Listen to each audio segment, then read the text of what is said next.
I, 32M, have been married to my wife Sarah, 30F, for 5 years now. The situation I'm about to describe has completely torn my family apart and I need some outside perspective.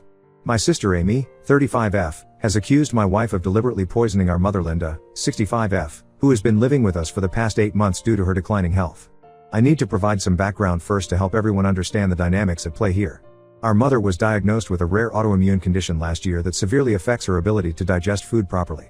She started having severe reactions to foods she'd eaten her whole life, and her condition deteriorated to the point where she could barely take care of herself. Her doctors recommended she move in with family members who could monitor her diet and help with her daily care. Since I have a large house in the suburbs and Sarah works from home as a nutritionist with her own practice, we offered to take Mom in. It seemed like the perfect solution. Sarah has extensive knowledge about dietary restrictions and autoimmune conditions, plus she's home most of the day to help Mom. Amy wasn't happy about this arrangement from the start because she felt that as the older sibling and a registered nurse, she should be the one taking care of Mom.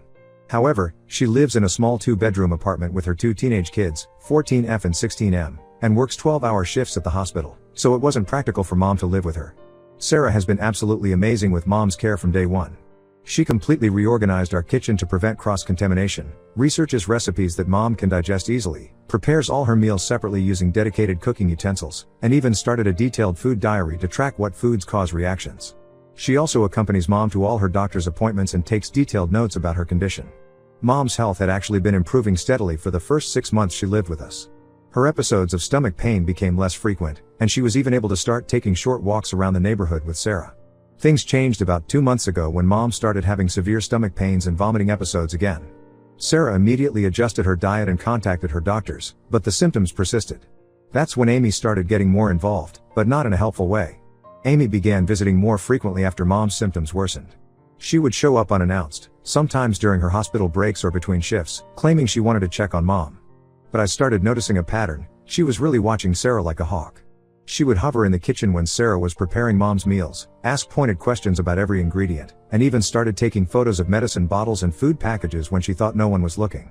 Sarah tried to be patient and answer all her questions, even offering to share Mom's food diary and the research she'd done about managing the condition. Amy's behavior got increasingly aggressive. She started making snide comments about Sarah's qualifications, suggesting that being a nutritionist wasn't the same as being a real medical professional like herself. She would question every decision Sarah made about Mom's care, from the brands of supplements she bought to the times she served meals. When Sarah suggested trying a new type of protein shake recommended by Mom's doctor, Amy spent hours researching the brand online trying to find negative reviews. Last week, everything came to a head. Mom had a particularly bad episode and had to be rushed to the hospital. While we were all in the waiting room, Amy suddenly started screaming at Sarah, accusing her of deliberately contaminating Mom's food with ingredients she knew would trigger reactions. According to Amy's theory, Sarah was feeling burdened by Mom's care, despite never showing any signs of this, and was slowly poisoning her to force her into a nursing home where she wouldn't be our problem anymore. When I asked Amy what evidence she had for these outrageous accusations, she claimed that as a nurse, she had noticed patterns in Mom's symptoms that suggested deliberate food contamination. She brought up how Sarah had mentioned feeling tired during a family dinner 3 months ago. Who wouldn't be tired after working and caregiving? She also referenced an incident where Sarah had forgotten to buy Mom's special bread during a grocery run, twisting it into proof that Sarah was negligent. The final straw for Amy was apparently finding an open package of wheat flour in our kitchen. Mom is severely gluten intolerant, which she claimed was proof that Sarah was secretly adding it to Mom's food. The truth is, I had bought that flour because I wanted to try baking bread during my time off after watching some cooking shows. Sarah had specifically told me to keep it in a separate cabinet away from Mom's ingredients and had even labeled the cabinet as contains gluten to prevent any mix-ups. When I defended Sarah, pointing out how she's done nothing but help Mom, Amy turned on me too. She accused me of being manipulated and blind to what was happening under my own roof. Then she dropped what she thought was her biggest piece of evidence. She claimed she had been collecting samples of Mom's food for the past month and had them tested at her hospital's lab. According to her, these tests showed traces of substances Mom was allergic to. When I demanded to see these test results, she got defensive and said she couldn't show them because she had technically done the testing unofficially. Mom was obviously distraught hearing all this. Sarah was in tears, not just from the accusations but from hearing how Amy had apparently been suspicious of her for months while pretending to be civil. I lost my temper and told Amy to leave the hospital. I told her she was no longer welcome in our house unless she apologized to Sarah and admitted she was wrong. She refused and instead threatened to report Sarah to Adult Protective Services. Looking back, there have been signs of Amy's hostility towards Sarah from the beginning of our relationship. When we first started dating 6 years ago, Amy was convinced Sarah was a gold digger because she came from a wealthy family but chose to work as a nutritionist instead of joining her family's business. She would make comments about Sarah playing at having a career while secretly planning to inherit her family's money. Even after Sarah proved herself by signing a prenup that Amy didn't know about and building her own successful practice from scratch, Amy remained cold towards her. There's also the fact that Amy never approved of anyone I dated, claiming they weren't good enough for her little brother. Before Sarah, I dated someone Amy initially liked, but as soon as things got serious, Amy found reasons to criticize her too. She's always been overprotective, but this situation with Sarah has taken it to a whole new level. I decided to cut contact with Amy until she comes to her senses. Our other family members are divided. Our cousins think I'm being too harsh and should at least hear Amy out since she has medical training and might have noticed something we missed. But our aunts and uncles agree that her accusations are ridiculous and harmful, especially since she can't provide any actual evidence. Mom is still in the hospital, and her doctors are running tests to figure out what caused the recent decline in her condition. Sarah visits her every day, despite Amy trying to convince the hospital staff not to let her in. Ida for choosing to believe my wife and cutting off my sister?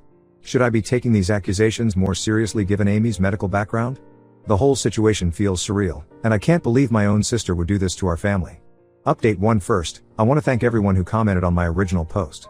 The support and advice really helped me stay grounded during what has turned out to be the most chaotic 2 weeks of my life. There have been some major developments that I need to share. After 5 days in the hospital, Mom's test results finally came back.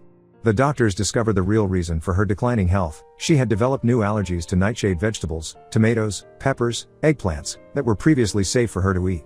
This sometimes happens with her type of autoimmune condition, where the body can suddenly start reacting to foods that were fine before.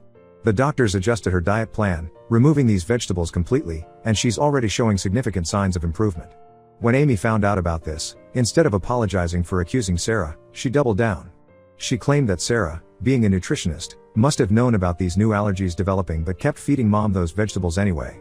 She even went as far as to say that Sarah probably noticed Mom's initial mild reactions but continued serving these foods to make her condition worse. This made absolutely no sense because Sarah was the one who first suggested to Mom's doctors that her symptoms seemed similar to her previous food reactions and requested the allergy tests. But here's where things get really interesting, and this is what finally exposed everything. Last Friday, I ran into Monica, one of Amy's coworkers who has been a family friend for years, at the grocery store. She asked how Mom was doing and mentioned how worried she was about Amy's recent behavior at work. When I asked what she meant, Monica revealed something shocking. Amy had never actually had Mom's food tested at the hospital lab. Monica explained that such unofficial testing would be impossible due to strict protocols about lab use and sample testing. Not only that, but Amy doesn't even have access to that department. As a nurse in the cardiac unit, she would have no way to run food contamination tests. When Monica heard through hospital gossip that Amy was claiming to have done these tests, she was concerned but didn't know how to bring it up. I decided to confront Amy about this lie immediately. I drove to her apartment that evening and showed her my phone recordings of my conversation with Monica. My state allows one-party consent for recordings. At first, Amy tried to claim that Monica was lying to protect the hospital, but when I pressed her about the specific details of these supposed tests, she finally broke down. She admitted she had made up the whole testing story because she was so sure Sarah was hurting Mom and thought having evidence would make everyone believe her. This led to a huge family meeting the next day where even more truth came out. We discovered that Amy had been systematically poisoning other family members' opinions of Sarah for weeks. She had created a private group chat called Protecting Mom where she had been sharing her concerns about Sarah's care of Mom, carefully excluding me and anyone who might defend my wife. She had been sending updates about Mom's condition that exaggerated her symptoms and implied Sarah's involvement. The most disturbing discovery came when our cousin Jenny pulled me aside after the family meeting. She revealed that during one of Amy's surprise visits to check on Mom, she had actually planted a hidden camera in our living room. Jenny only knew about this because Amy had tried to get her husband, who works in security, to help her set up additional cameras. He had refused and told Jenny about it, but Jenny had been too uncomfortable to tell me until now. When confronted about the hidden camera, Amy tried to justify it by claiming she did it to protect Mom. But when we demanded to see the footage, she admitted she hadn't found anything suspicious, just hours of Sarah patiently helping Mom with her meals, medications, and daily activities. The camera has since been removed and turned over to our lawyer, as this type of surveillance is illegal in our state without consent. Sarah is understandably devastated by all of this. She's been having anxiety attacks, especially after we discovered that Amy's campaign against her had spread beyond our family. Amy had been approaching Sarah's clients at the hospital. Many of her nutrition clients are referred by doctors there, and implying that Sarah was untrustworthy. She never made direct accusations, but she would say things like, "I wouldn't trust my family member with her," or "You might want to get a second opinion." As a result, Sarah is considering taking a break from her practice.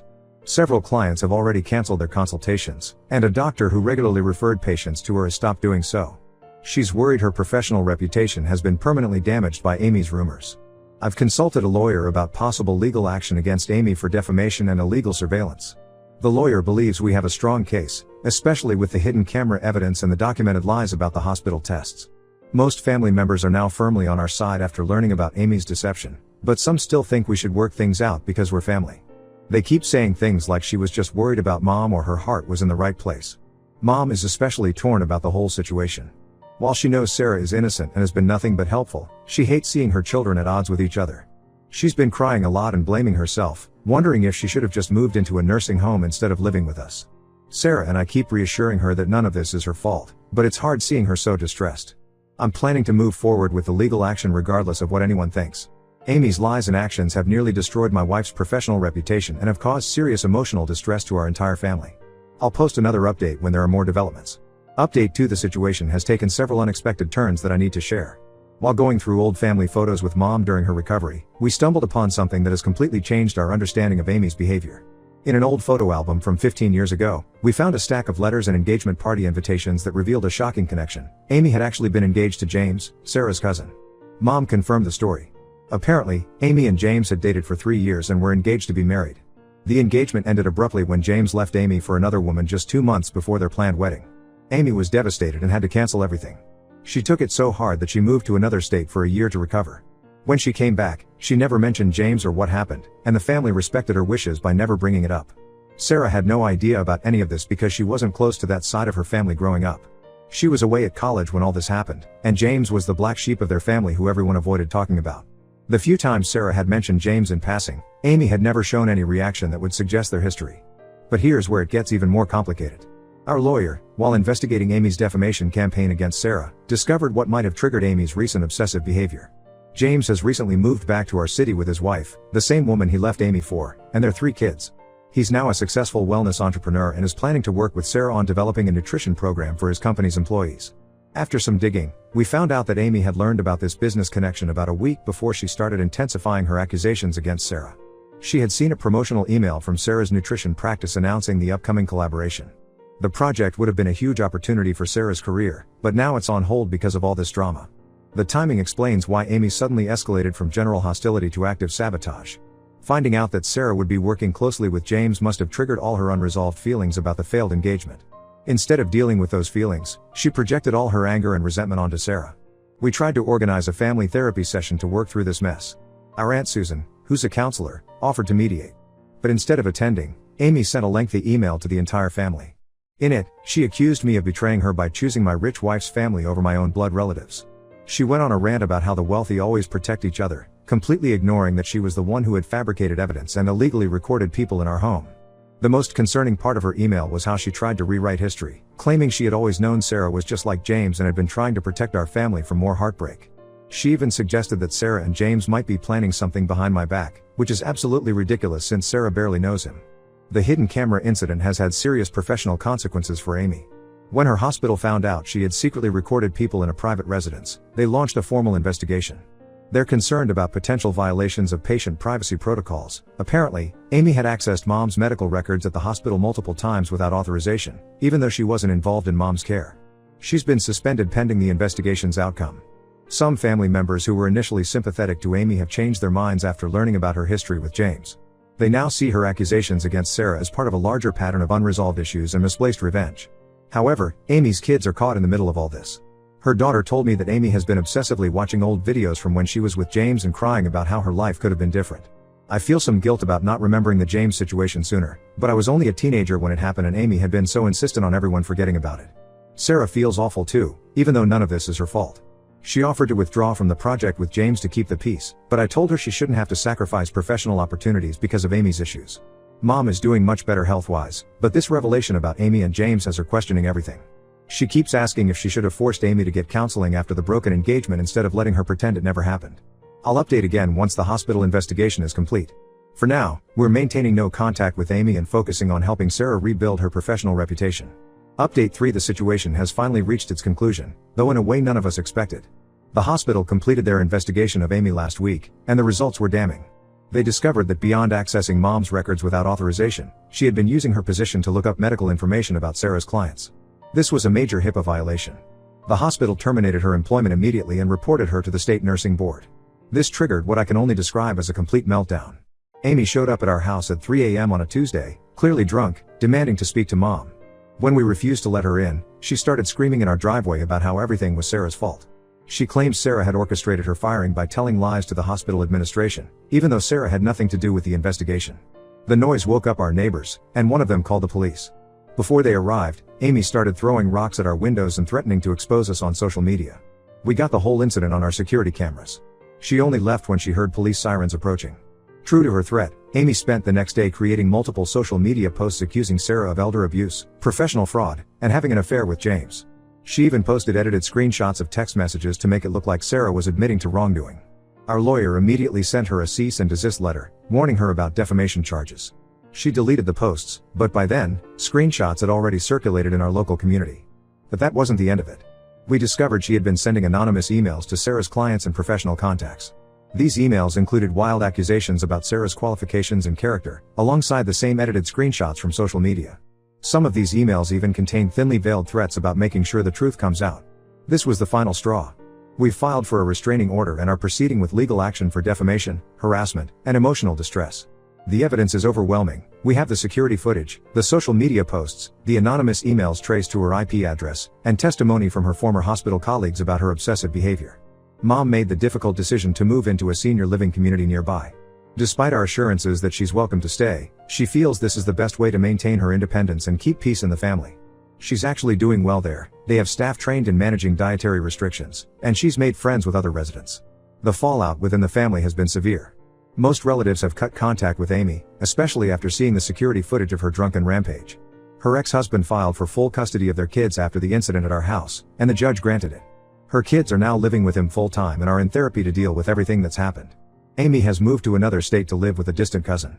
Last we heard, she's trying to get her nursing license transferred, though that might be difficult given the pending investigation by the nursing board. She sent one final email before leaving, not to apologize, but to blame everyone else for ruining her life.